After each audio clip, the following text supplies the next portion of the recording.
Since presently मैं discuss करने वाला हूँ QRP, quick revision physics, right. और JEE and NEET and target क्या अपना 2025। और इसमें मैं जो डिस्कस कर रहा हूँ, इसमें डिस्कस कर रहा हूँ एनएलएम, ठीक है। और फ्रिक्शन फोर्स को नेक्स्ट चैप्टर में, अदर चैप्टर में यूज़ करूँगा मैं, ठीक है। और इसमें तो अपना बताया था मैंने आपको कि आपको क्यूआरपी में जो होगा, आपको चैप्टर्स को जैसे 15 to 20 मिनट्स में हम लोग क्विक रिवीजन करेंगे। और उसके बाद mastering problems, topical problems, DPP test series discuss करेंगे, राइट। तो चलो बात करता हूँ मैं एनएलएम का। तो एनएलएम में जैसे मान लो हम बात करते हैं फोर्स का, तो ये आप force as vector, right. Force as a vector, आप लोगों को पता है कि फोर्स क्या है, वेक्टर क्वांटिटी है। जैसे कि मान लो कि कोई आप ब्लॉक लेते हो, इधर कोई आप फोर्स लगाते हो, चलो मान लो इसको एफ एक्स ले लोगे, ये आप एफ वाई ले लोगे, ठीक है। तो इसका जो रिजल्टेंट होगा ये आपका वेक्टर आर कहलाएगा। मतलब vector R is equal to, बोलो क्या हो जाएगा, F X I cap plus F Y J cap. और अगर मान लो ये एंगल तुम्हारा 90 है, मतलब वेक्टर कॉन्सेप्ट यूज कर रहे हो, तो बोलो मॉड ऑफ आर। आर क्या है, रिजल्टेंट फोर्स है, ठीक है। तो ये अंडर रूट क्या होगा बच्चों, F X square plus F Y square, okay. और भी कुछ ऐसे, मतलब तुम सोचो इस पर कि जैसे रिजल्टेंट फोर्स होता है कोई भी बॉडी पर, आपका अगर एक दो फोर्स लगता है, मल्टीपल फोर्स लगता है, जैसे आप vector R is equal to vector F one plus vector F two plus vector F three, like. तो ये इस तरह से, या आप ये बोल सकते हैं समेसन ऑफ द एफ, ठीक है, टोटल फोर्स, राइट। जैसे आप कोई बॉडी पर लेते हो, जैसे ये मान लो कि ब्लॉक है, ये कोई स्ट्रिंग है आपका, ये एम जी हो गया, ये आपका टी हो गया, कोई इधर कोई इसको पुल कर रहा है, ठीक है ना, इस तरीके से। अब ये मान लो कि थीटा है, तो अगर इसको रिजॉल्व करते हो, ये आपका टी कॉस थीटा हो गया। बताओ आप लोग ये क्या होगा, टी साइन थीटा होगा। तो ये तो सब वेक्टर का कॉन्सेप्ट यूज कर रहे हो ना, रिजोल्यूशंस। अच्छा, ये मेरे को बता सकते हो क्या, अगर ये रेस्ट में है, अगर मान लो ब्लॉक रेस्ट में है, तो टी का वैल्यू क्या होगा, टेंशन क्या होता है। अगर मैं बात करूं तो टेंशन जो होता है इसका, ये मतलब क्या है, it is due to external cause, दिमाग में रखना, it is due to external cause होता है, ड्यू टू एक्सटर्नल कॉज होता है, राइट, एक्सटर्नल कॉज, ठीक है बच्चों, ये due to external cause. Tension का जो कैलकुलेशंस होता है आप पुली ब्लॉक सिस्टम में भी याद करोगे। बोलो यहाँ पर क्या हो गया, जो दोनों का रिजल्टेंट है, ठीक है ना, ये वाला रिजल्टेंट क्योंकि रेस्ट में है, तो बोलो टी कितना हो जाएगा, under root F square plus M G का होल स्क्वायर, ठीक है। टी इज इक्वल टू, और भी आप इसमें सोच सकते हो, जैसे इक्वेशन लिखते हो, T cos theta is equal to M G, T sine theta is equal to F, ठीक है। Tan theta is equal to A by G हो जाएगा। देख लो आप, इसका टी साइन थीटा बोलो कितना हो रहा है, एफ हो रहा है ना, and T cos theta is equal to M G हो रहा है, राइट। तो इसमें तुम्हारा tan theta is equal to, बोलो कितना हो जाएगा, tan theta is equal to F by M G होगा, ठीक है। या तुम ऐसा भी सोच सकते हो, sine theta divided by cos theta. तो ये सब फिजिकली फील किया करो तुम लोग, ठीक है। अब ये F cos theta is equal to M G sine theta, तो ये सब कंपोनेंट्स को पहचानो कि ये इधर कहाँ पर है। ये तो अगर देखा जाए तो ये, अगर मान लो कि थीटा है, ये 90 माइनस थीटा, मतलब ये सब कंपोनेंट्स जो है ना, ये एफ कॉस थीटा किधर है, एम जी साइन थीटा किधर है, ये सब जानना जरूरी है, ठीक है बच्चों। चलो, तो ये मैंने क्या बताया तुम लोग को, force as a vector, right. अब ये मेरे को बताओ तुम लोग, ये नेट फोर्स अगर जीरो होता है, मतलब न्यूटन्स फर्स्ट लॉ, तुम लोग बताओ एनएलएम। तो एनएलएम वन जो है, तो अगर एफ नेट मान लो अगर जीरो होगा, या तो वी जीरो होगा, या तो वी क्या होगा, कांस्टेंट होगा। जैसे कि मान लो कि ये कोई ब्लॉक है, ठीक है, इधर से तुम एफ लगा रहे हो, इधर से भी एफ लगा रहे हो, तो ये तो कैंसिल हो जाएगा ना। अगर मान लो कि इधर कोई इसका वेलोसिटी है, ठीक है, मतलब ऑलरेडी बॉडी मूव कर रहा है, ऐसा कोई जरूरी नहीं कि बॉडी या तो रेस्ट में रहेगा। तो ये अब तुम्हारा क्या होगा, ये वाली वेलोसिटी क्या होगी, कांस्टेंट होगी, ठीक है, कांस्टेंट होगी। मतलब अगर टोटल फोर्स, अगर आपका टोटल फोर्स एफ आई, मतलब एफ वन एफ टू अगर जीरो होता है, वेक्टर सम, ठीक है, तो या तो वेक्टर वी क्या होगा, जीरो होगा, या तो वेक्टर वी क्या होगा, तुम्हारा कांस्टेंट होगा, ठीक है। तो ये तो तुम्हें आइडिया है ही, ठीक है। अच्छा, ये और भी मुझे बताओ, जैसे मास हो गया, मास हो गया तुम्हारा, एक्सलरेशन हो गया, या A is equal to force by mass, मतलब ये एनएलएम टू, ठीक है, एनएलएम टू जो हो गया, ठीक है ना। और ऐसे इसका फंडामेंटल इक्वेशन जो है तुम्हारा, F is equal to D P by D T भी होता है, ठीक है। एफ इज इक्वल टू, ये F is equal to D by D T of vector P, ठीक है। और ये एन एल एम या F is equal to M A हो गया, ठीक है, नेट फोर्स। जैसे मान लो कि ये कोई ब्लॉक है, अब इधर कोई फोर्स है, मान लो ये F1 है, इधर क्या है F2 है, ठीक है। अब इसका तुम्हारा जो रिजल्टेंट होगा ये क्या कहलाएगा, एफ नेट कहलाएगा, ठीक है, और ये अल्फ़ा है। तो F net is equal to under root F1 square plus F2 square plus 2F1, बोलो F1 F2 कितना हो जाएगा, कॉस अल्फ़ा हो जाएगा, और मास m है तो इसी डायरेक्शन में एक्सलरेट भी करेगा, ठीक है। तो बोलो a इज इक्वल टू क्या होगा, एफ नेट बाई मास हो जाएगा। तो ये तो आइडिया हो रहा है तुम्हें। अब इसमें क्या बोलते हैं, जैसे कि ये मैं बात कर रहा था, अब इसमें सब तुम लोग याद रखना, ये F is equal to M D V by D T या F is equal to V D M by D T. तो याद होगा ये m जब आपका कांस्टेंट होगा, और ये इस केस में m क्या होगा, वेरिएबल होगा, ठीक है ना। जैसे आपका जेट में होता है, जैसे अभी फ़िलहाल में ही मैंने शॉर्ट्स में कुछ ऐसे प्रॉब्लम्स डिस्कस किए थे, आपका जेट इंजन कंबशन। तो अगर आप वीडियो में देखेंगे तो मिलेगा आपका जेट इंजन कंबशन और कंजर्वेशन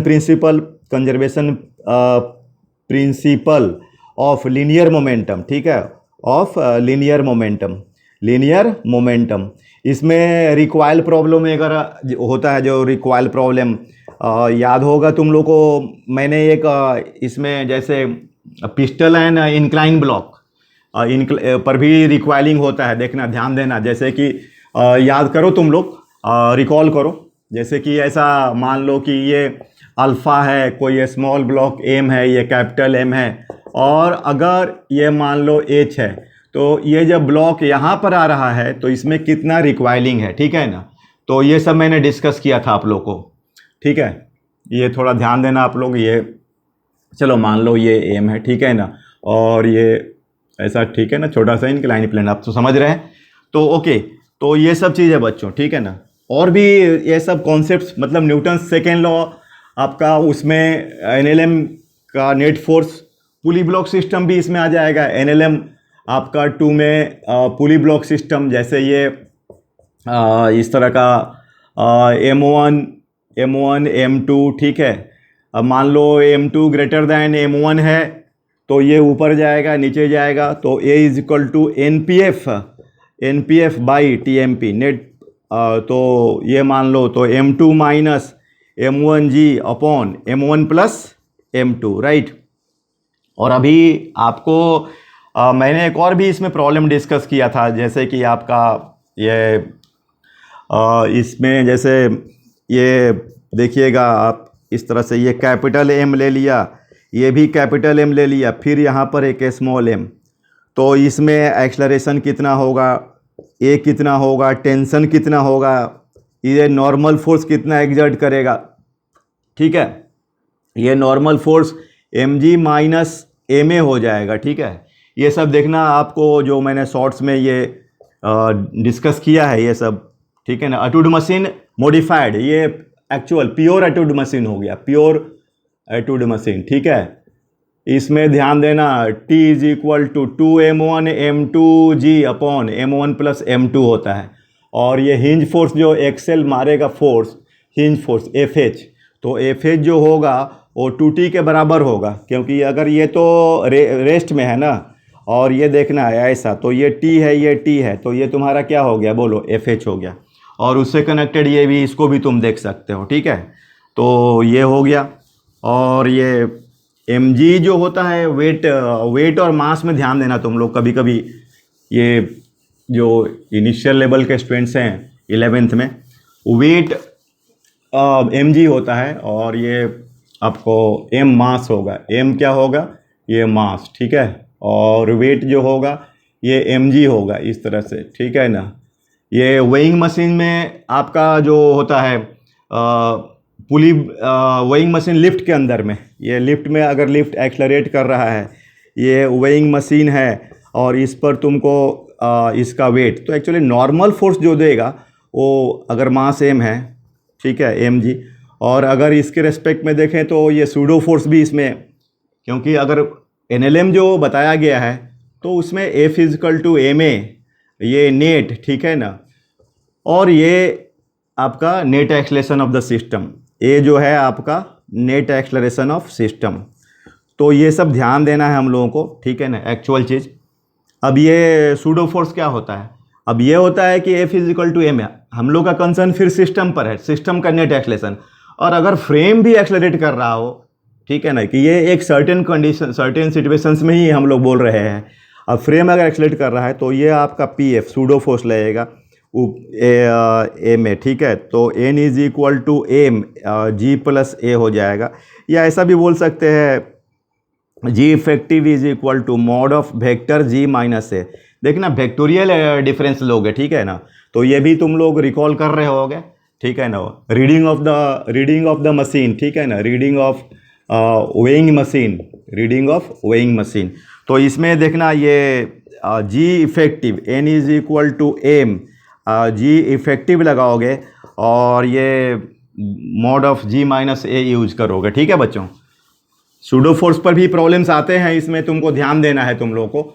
अब जैसे कि और भी सोच सकते हो, जैसा ये कार में मान लो ये सिचुएशन दिया हुआ है, ये तुम्हारा कार है और ये एक्सलरेट कर रहा है, तो इसमें जो पेंडुलम है एक सर्टेन एंगल पर जाके इक्विलिब्रियम में आएगा, ठीक है। तो देखना अगर तुम यहाँ से देख रहे हो तो ये रेस्ट में दिखेगा, और यहाँ से देख रहे हो तो तुमको मोशन में दिखेगा। तो ये तुम्हारा क्या हुआ, mg हुआ, ये ma हुआ। बोलो ये वाला कौन होगा, तुम यहाँ से देख रहे हो, ठीक है, pf, और तुमको तो रेस्ट में दिख रहा है, ठीक है। अब ये तुम्हारा t हुआ, ये थीटा है तो ये भी थीटा, तो ये t cos थीटा और ये हो गया t sin थीटा, ठीक है। तो t sin theta is equal to ma, t cos theta is equal to mg, tan theta is equal to, ठीक है, a बाई जी, ठीक है, या a is equal to g tan theta, right. तो ये क्या हो गया आपका एक्सलेटिंग कार जो है ना, एक्सलेटिंग कार में थीटा क्या हो गया, एंगल ऑफ इक्विलिब्रियम, ठीक है। ये क्या हो गया बच्चों, angle of equilibrium, right, angle of equilibrium.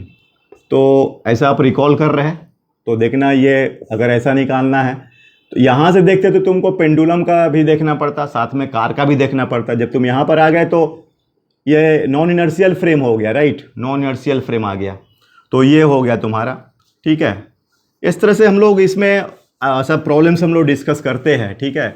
ये सूडो फोर्स का कॉन्सेप्ट हो गया है ना। और जैसे कि आपको ये न्यूटन्स लॉ मतलब अप्लाई करने आना चाहिए आपको, और उसका फील लेना जरूरी है। ऐसा नहीं कि सिंपली इक्वेशन आपको ये बोलते हैं, ठीक है ना, कोई चीज़ को फील लीजिए कि क्या है, नॉर्मल फोर्स क्या है। जैसे अगर मान लीजिए कि ये आपका एम है, ठीक है, अब ये म्यू 0 है, तो ये तो mg साइन थीटा कॉम्पोनेंट हुआ, ये mg हुआ, ये mg कॉस थीटा हुआ, और ये नॉर्मल फोर्स हुआ, ठीक है, ये mg कॉस थीटा। तो ये अपना नॉर्मल फोर्स, तो n इज इक्वल टू क्या हुआ, mg कॉस थीटा। तो ये एक्चुअली नॉर्मल फोर्स क्या है, ये रिएक्शन है, ठीक है ना, reaction of the incline plane, reaction of the बोलो incline plane on the block होगा डियर, ठीक है, plane incline plane of the block, ठीक है ना। एक तरह mg का ही तो पार्ट है mg कॉस थीटा, ठीक है। तो इस सिचुएशन को समझना है। अब ये नॉर्मल फोर्स का डिफरेंट वैल्यूज़, जैसे मैंने वो आपको अभी अटूड मशीन में दिखाया था कि अटूड मशीन में अगर कोई ब्लॉक के ऊपर, जैसे ब्लॉक के ऊपर ब्लॉक रखा हुआ, जैसे ये बताया था मैंने, ये कैपिटल एम यहाँ पर स्मॉल एम, तो अब ये तो ऊपर एक्सलरेट हो रहा है, तो इसका जो नॉर्मल फोर्स जो होगा अब एक तरह से लिफ्ट में आ गया, तो इसमें n इज इक्वल टू क्या होगा, mg नहीं होगा, mg माइनस ma होगा, और a जो होगा इसके चलते आएगा, ठीक है। तो ये ध्यान देना बच्चों। और जैसे सिचुएशन आप देखो, इसमें आप ध्यान दे सकते हो, जैसा आपको ये क्या बोलता हूँ मैं, सपोज डैट कि ये देखो आप, ये एक ब्लॉक है और ये तुम इसको a से एक्सलरेट कर रहे हो, और ये अल्फ़ा है, और ये जो है it is in a rest, it is in a rest with respect to wedge, with respect to wedge, ठीक है बच्चों। तो देखो इसमें अब ये हम डिस्कशन करते हैं, अगर मैं यहाँ से देखूँ, यहाँ से, तो ये mg हुआ, ये ma हुआ, और ये आपका नॉर्मल फोर्स, ठीक है। तो अब इसमें देखो, इसको अब मान लो नॉर्मल फोर्स है, तो नॉर्मल फोर्स अब n इज इक्वल टू मत लिख देना mg कॉस अल्फ़ा, क्योंकि ये अभी थोड़ा सा इसमें एक और भी आ रहा है, ठीक है ना। तो ये तो नहीं होगा इसमें, ठीक है। और ये जानते हो अगर ये रेस्ट में है तो आपका ये एम ए, तो ये अल्फ़ा हुआ, तो बोलो ये वाला कितना हो जाएगा, एम ए कॉस अल्फ़ा, ये हो जाएगा तुम्हारा एम जी साइन अल्फ़ा। तो बोलो एम जी साइन, ये तो रेस्ट में है ना, तो बोलो M G sine alpha is equal to क्या हो जाएगा, बोलो एम ए कॉस अल्फ़ा। तो ये कैंसिल हुआ, तो A is equal to G tan alpha, right. A is equal to, और A is equal to G sine alpha by cos alpha, तो दिख जाएगा तुम्हें A cos alpha is equal to G sine alpha. तो ये जो situation दिख रहा है कि नहीं, ये आपका ए कॉस अल्फ़ा दिख रहा, यहाँ पर जी साइन अल्फ़ा दिख रहा है, तो दिखना चाहिए, फील लेना पड़ता है, ठीक है। और अगर हम चाहें तो इसको, अब ये देखना, ये तो रेस्ट में है ना, तो रेस्ट में है, तो अगर ये देखिए एम ए का कौन, तो ये वाला एक तो एम जी कॉस अल्फ़ा बोला था, और ये एक और कंपोनेंट आ जाएगा, ये आपका एम ए कॉस, तो एम ए साइन अल्फ़ा हो गया, ठीक है, एम ए साइन अल्फ़ा। तो एन का value m g cos alpha, right, N का value m g cos alpha plus m a sine alpha. और अगर तुम इसमें ए का वैल्यू कितना जी टैन अल्फ़ा पुट करोगे तो फिर आपका नॉर्मल फोर्स का वैल्यू मिल जाएगा, ठीक है।